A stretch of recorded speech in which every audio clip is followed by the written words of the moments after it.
स्नेह news art of teaching या चॅनलवरती आपल्या सर्वांचं स्वागत आहे. विद्यार्थी मित्रांनो, ऍडमिशनच्या ज्या प्रोसेस आहे त्या सुरू झालेल्या आहेत आणि काही जे ऍडमिशन आहे 11वीचं ऍडमिशन असो की ग्रॅज्युएशनचे ऍडमिशन असो, फक्त पीजीचे जे ऍडमिशन आहेत आणि कॅपराऊंड थ्रू येणारे जे काही ऍडमिशन आहेत त्या ऍडमिशन बाकी राहिलेले आहेत. म्हणजे नॉन प्रोफेशनल जे कोर्सेस आहेत त्यांचे ऍडमिशन झालेले आहेत. मग प्रत्येक विद्यार्थी हा ग्रामीण भाग सोडून जिल्ह्याच्या ठिकाणी किंवा तालुक्याच्या ठिकाणी किंवा विभागाच्या ठिकाणी शिकायला जात आहे. मग विभागाच्या ठिकाणी किंवा जिल्ह्याच्या ठिकाणी जर विद्यार्थी शिकत असेल तर यांची राहण्याची व्यवस्था SC असो, ST असो किंवा OBC, VJNT या विद्यार्थ्यांकरिता प्रत्येक विभागाचे म्हणजे समाज कल्याण विभाग असो, आदिवासी विभाग असो किंवा इतर बहुजन कल्याण विभाग असो, या सर्व डिपार्टमेंटनी विभागाने महाराष्ट्र शासनाच्या माध्यमातून प्रत्येक विद्यार्थ्यांकरिता त्या त्या डिपार्टमेंटच्या अंतर्गत वसतिगृहांची स्थापना केलेली आहे. वसतिगृह आहेत. मग या वसतिगृहामध्ये विद्यार्थ्यांना प्रवेश मिळतो. मग वसतिगृहामध्ये विद्यार्थ्यांना प्रवेश मिळत आहे तर ती त्याच्या पर्सेंटेजच्या म्हणजे गुणवत्तेच्या आधारावर या सर्व गोष्टी मिळत असते. पर्सेंटेजवरून त्यांना प्रवेश मिळत असतो विद्यार्थी मित्रांनो. मग हा गुणवत्तेच्या आधारावर मिळालेला जो काही प्रवेश आहे हा प्रवेश जास्त पर्सेंटेज असणार आहे. म्हणजे आपण जर विचार करतो म्हटलं नागपूर सारखं जर समाज कल्याणचं वसतिगृह किंवा पुण्यासारखं वसतिगृह विचार केला तर 75-80% 12वी मध्ये असणारे किंवा 7 ते 8 CGP असणारा जो पदवीचा विद्यार्थी आहे या विद्यार्थ्यांची नंबर या ठिकाणी लागत असतात विद्यार्थी मित्रांनो. मग आपण जे कमी पर्सेंटेज आहे म्हणजे 50च्या वर असणारे जे पर्सेंटेज पुण्यामध्ये असणारे पर्सेंटेज विद्यार्थी हे पुण्यामध्ये शिकत असतात. मग पुण्यामध्ये असो किंवा जिल्ह्याच्या कोणत्याही ठिकाणी असो, महाराष्ट्रातील जे काही आपले 36 जिल्हे आहेत या 36 जिल्ह्याच्या ठिकाणी ही वसतिगृह आहेत. म्हणजे प्रत्येक जिल्ह्याच्या ठिकाणी एक वसतिगृह समाज कल्याणचं आहे आणि आदिवासी विभागाचं पण आहे. मग या वसतिगृहामध्ये विद्यार्थ्यांना प्रवेश मिळत असतो. मग सर्वांनाच हे 70च्या अबो पर्सेंटेज नाही आहे किंवा 80च्या अबो पर्सेंटेज नाही आहे. मग कमी पर्सेंट असणारे विद्यार्थी शिकायचं नाही का? त्यांनी पण शिकायचं आहे. पण त्यांचा जर वसतिगृहामध्ये नंबर लागला नाही तर त्यांच्या समोर प्रश्न निर्माण होते. मग प्रश्न निर्माण होण्यासाठी किंवा प्रश्नाचं त्यावर तोडगा काढण्यासाठी शासनाने पुन्हा एक योजना आणलेली आहे त्या विद्यार्थ्यांकरिता. म्हणजे समाज कल्याणचे जे काही विद्यार्थी आहेत, SC बांधव आहेत आपले, या SC बांधवांना पुन्हा एक योजना आणलेली आहे. ज्या विद्यार्थ्यांचा वसतिगृहामध्ये नंबर लागलेला नाही त्या विद्यार्थ्यांना स्वाधार नावाची एक योजना सुरू केलेली आहे. आणि ही जी योजना आहे या योजनेचं पूर्ण नाव आहे डॉक्टर बाबासाहेब आंबेडकर स्वाधार योजना. म्हणजे विद्यार्थ्यांना एक पैसे देऊन त्यातून जे काही रूम भाडं असते, निर्वाह भत्ता असते, जेवणाचा जो खर्च असतो, जाण्या येण्याचा जो काही खर्च असतो, हा खर्च या योजनेतून दिला जातो. म्हणून या योजनेला स्वाधार योजना असे म्हटलं जातं. पण या स्वाधार योजनेमध्ये विद्यार्थ्यांना नेमकं काय मिळणार आहे, कसं मिळणार आहे? तर विद्यार्थी मित्रांनो, ज्यांचा वसतिगृहामध्ये नंबर लागलेला नाहीये त्याच विद्यार्थ्यांना या ठिकाणी फॉर्म भरता येणार आहे. आणि हे जे फॉर्म आहेत हे फॉर्म आपल्याला ऑफलाईन भरायचं आहे. प्रत्येक जिल्ह्याच्या ठिकाणी सहाय्यक समाज कल्याण जे आयुक्त असतात, सहाय्यक आयुक्त जे असतात, या आयुक्ताच्या ऑफिसमध्ये आपल्याला फॉर्म मिळत असते. त्यामध्ये एक विभाग आहे, त्या विभागामध्ये स्वाधार योजनेचे एक विभाग आहे. त्या विभागामध्ये आपल्याला ते फॉर्म अवेलेबल आहे, उपलब्ध असतात. आणि या फॉर्मला सर्व डॉक्युमेंट जोडून मी कागदपत्र तुम्हाला नंतर सांगणार आहे. तर विद्यार्थी मित्रांनो, या योजनेचा आपल्याला फायदा घ्यायचा आहे. मग या योजनेमध्ये आपल्याला मिळणार काय आहे तर आपल्याला रोख किंवा आपल्याला DBT द्वारे आपल्याला विद्यार्थ्यांना जे रूम करून राहतात जिल्ह्याच्या ठिकाणी किंवा विभागाच्या ठिकाणी, मग या विद्यार्थ्यांना महिन्याचे 6,000 रुपये म्हणजे वर्षाला 60,000 रुपये, म्हणजे 10 महिने आपलं कॉलेज असते तर आपल्याला वर्षाचे 60,000 रुपये विद्यार्थी मित्रांनो मिळणार आहेत.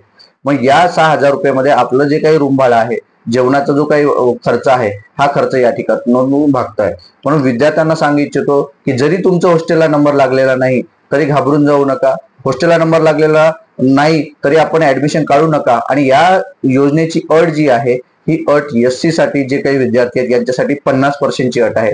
म्हणजे 10वी मध्ये तुम्हाला 50% असणं गरजेचं आहे, 12वी मध्ये 50% असणं गरजेचं आहे आणि तुमची पदवी असेल पदवीमध्ये 50%च्या वर असणं गरजेचं आहे. जर 50%च्या वर जर तुम्हाला मार्क्स असेल तर तुम्ही या योजनेत तुम्ही लायबल असणार आहात, तुम्ही पात्र असणार आहात. विद्यार्थी मित्रांनो, ही जी योजना आहे ही योजना आपल्या विद्यार्थ्यांपर्यंत पोहोचत नाही. आपल्या विद्यार्थ्यांना या गोष्टी माहीत नाही म्हणून हा व्हिडिओ बनवतो आहे. आपल्या विद्यार्थ्यांना या योजनेबद्दल जर माहिती असली तर आपले विद्यार्थी ग्रामीण भाग सोडून शहराच्या ठिकाणी चांगल्या कॉलेजमध्ये प्रवेश घेतला असता आणि प्रवेश घेत असतात. परंतु या गोष्टी आपल्या विद्यार्थ्यांना कमी पर्सेंटेज असं आहे, 65% आहे, मला 60% आहे, त्यामुळे मला राहण्याचा प्रश्न निर्माण होतो. म्हणून विद्यार्थी या ठिकाणी प्रवेश करत नाही. कोणताही व्यावसायिक कोर्स असो किंवा अव्यावसायिक कोर्स असो तरी विद्यार्थी शिकत नाहीत. आणि आपल्याला या गोष्टी आपले कॉलेजचे प्राध्यापक असो किंवा इतर जे शिक्षक असेल यांनाही या गोष्टी माहीत नसल्यामुळे आपले ग्रामीण भागातील विद्यार्थी हे अनभिज्ञ असतात. आणि विद्यार्थी मित्रांनो, याकरिता हा व्हिडिओ बनवत आहे। या स्वाधार योजनेला तुम्हाला जर कागदपत्रे कोणते लागणार ते मी सांगतो आहे। कागदपत्रे विद्यार्थी मित्रांनो, आपल्याला कागदपत्रे हे ऑफलाईनच फॉर्म तिथून आणून आपल्याला ऑफलाईन फॉर्म भरायचे आहे। आणि हे जे फॉर्म आहेत हे ऑगस्ट मध्ये ऑक्टोबर मध्ये जेव्हा पूर्ण admission process cap round through असणारे जे काही प्रोसेस आहेत हे जेव्हा संपतील त्यावेळेला हे फॉर्म आपल्याला ऑगस्ट किंवा सप्टेंबर मध्ये हे फॉर्म सुरू होणार आहे। तर लागणारी डॉक्युमेंट बघा, 10वीची मार्कशीट पाहिजे आपल्याला, 50% वर मार्क्स असणं गरजेचं आहे। 12वीची मार्कशीट असणं गरजेचं आहे। नंतर ज्या विद्यार्थ्यांना पीजीला ऍडमिशन करायची आहे आणि पीजीला ऍडमिशन घेतली आहे त्यांना पदवीची मार्कशीट असणं गरजेचं आहे। 50च्या अबोव मार्क्स असणं गरजेचं आहे। नंतर ज्या कॉलेजला तुम्ही ऍडमिशन घेतलेली आहे, ज्या जिल्ह्यामध्ये ऍडमिशन घेतली आहे त्या जिल्ह्यामध्ये तुम्ही ऍडमिशन घेतली आहे त्या कॉलेजचं बोनाफाईड आपल्याला असणं गरजेचं आहे। नंतर आपलं कास्ट, कोणत्या कास्टमध्ये बिलॉंग करताय तुम्ही, एससी जे आहेत तर मग एससीचे आपल्याला कास्ट सर्टिफिकेट असणं गरजेचं आहे। नंतर तुम्ही राज्याचे रहिवासी आहात म्हणून आपल्याला डोमेसाईल सर्टिफिकेट असणं गरजेचं आहे। नंतर आपल्याकडे आधार असणं गरजेचं आहे। आपल्याकडे सर्वांकडे आधार आहे, सर्व गोष्टी आपल्या आधार लिंक झालेल्या आहेत। नंतर बँकेचं पासबुक, नॅशनलाइज बँकेचं पासबुक आपल्याकडे असणं गरजेचं आहे। नंतर जे केवायसी आहे, आपलं पासबुक आहे परंतु डीबीटी करताना केवायसी असणं गरजेचं आहे, म्हणून केवायसी झाल्याची पावती आपल्याकडे असणं गरजेचं आहे विद्यार्थी मित्रांनो।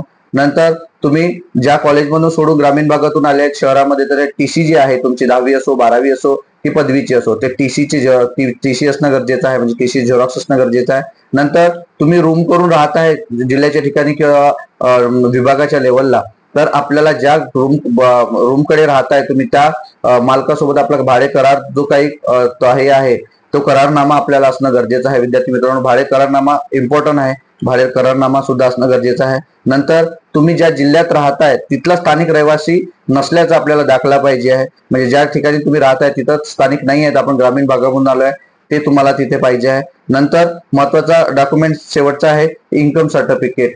जे इन्कम सर्टिफिकेट आहे हा इन्कम सर्टिफिकेट तुम्हाला 2.5 लाखाच्या आत इन्कम सर्टिफिकेट असणं गरजेचं आहे विद्यार्थी मित्रांनो। एवढे 11 डॉक्युमेंट आपल्याला स्वाधार योजनेसाठी असणं गरजेचं आहे, तर आपल्याला स्वाधार योजना विद्यार्थी मित्रांनो मिळणार आहे। म्हणजे तुम्ही आर्थिक जरी भुर्दंड तुमच्या अंगावर बसत असेल तरी शासनाच्या योजनेतून आपण शिक्षण घेऊ शकता विद्यार्थी मित्रांनो। आणि ह्या ज्या योजना आहेत ह्या आपल्या महाराष्ट्रातील सर्व विद्यार्थ्यांकरिता आहे। ही जी योजना आहे स्वाधार योजना ही फक्त एससी विद्यार्थ्यांकरिता आहे। हा आपल्याला व्हिडिओ जो आहे माझा, हा व्हिडिओ आपला कसा वाटला, ही जी माहिती आहे, हा व्हिडिओ आहे सर्व महाराष्ट्रातील एससी बांधवांपर्यंत, एससी विद्यार्थ्यांपर्यंत, सर्व कर्मचारी, सर्व पालक, सर्व विद्यार्थी, गावातील इतर नागरिक जे व्हिडिओ माझा बघत असेल हे व्हिडिओ आपल्या मित्रांना, इतर जे काही नातेवाईक यांना शेअर करा आणि आपण इतर मित्रांना शेअर करून त्यांचा लाभ कसा व्हावा याकरिता कायमस्वरूपी तत्पर मी पण तत्पर आहे। आणि इतर जे मदत लागली असेल काही डॉक्युमेंटच्या संदर्भातील, कोणत्याही जिल्ह्याच्या संदर्भातील, तरी मी आपल्याला मदत करायला, कागदपत्राच्या संदर्भात मदत म्हणजे सांगायला आणि जबाबदारी घ्यायला सुद्धा तत्पर आहे विद्यार्थी मित्रांनो। यानंतर जो व्हिडिओ असणार आहे तो एसटी बांधवांसाठी असणार आहे, ओबीसी बांधवांसाठी असणार आहे, व्हीजेएनटी बांधवांसाठी असणार आहे, एसबीसी बांधवांसाठी असणार आहे। ही वसतिगृहामध्ये जर नंबर लागला नाही तर आपल्याला कोणत्या योजनेचा आपल्याला लाभ मिळणार आहे। हा व्हिडिओ आपल्याला कसा वाटला हे कमेंट बॉक्समध्ये कळवा।